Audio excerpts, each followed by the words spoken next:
How to read programs and the language of program writing. Okay, so first of all, you'll see on the board I have A1 and A2. A1 and A2 means that we put those two exercises together in a superset. If it was just A, that means that you would just do that movement on its own.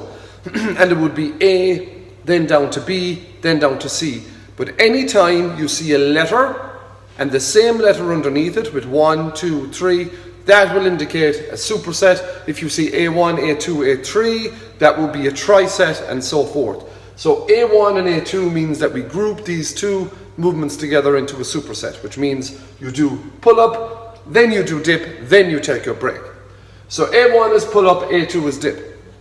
So here you can see we have 3 sets by 10 reps. So 3 by 10 is 3 sets by 10 reps. You can see that we have that on both movements. Then you can see that we have the tempo. So you'll always see an at and then the tempo. And the tempo is the speed in which we perform the exercise. And this is what confuses an awful lot of people. Okay? So the reason it confuses people is that exercises don't start in the same position in relation to gravity and in relation to muscle contractions.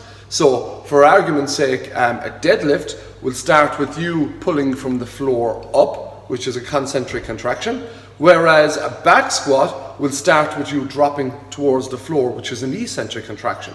So that then confuses people when they're performing the movements in relation to the tempos that are actually prescribed. So here we can see that the first number in the tempo is always the downward movement, okay? The second is always the bottom, the third is always the way up, and the fourth is always the top. So I have it written here in a kind of a bigger diagram, okay? So if we look at the pull-up, it's 3, 1, 2, 1. So as I've said, that would be 3 seconds down, 1 second on the bottom, 2 seconds up, and 1 second on top. So don't think about where the movement starts. It doesn't matter. Just know that when you're going down for 3 seconds. When you're in the bottom position, you're hanging for a second. When you're pulling back up, it's going to be a 2-second tempo, and when you're on top, you're holding for a second. Now I put pull-ups and dips together because they create the confusion, because we have two opposite ends of a pulling sequence, okay? So with the pull-up, we start from here and we're pulling up, whereas with the dip, we're already up, so we're starting with that eccentric load on the way down. So for the dip, okay, we can see that it's 3, 1, X, 1. So from here we start with 3 seconds down, 1 second on bottom. X always means as fast as you can.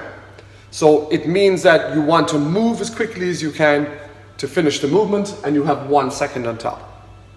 So we now know that this is how we lay out our tempos. The numbers are always going to be seconds, so 3 seconds, 1 second, 2 seconds, 1 second, and they will give you a total time under tension, okay?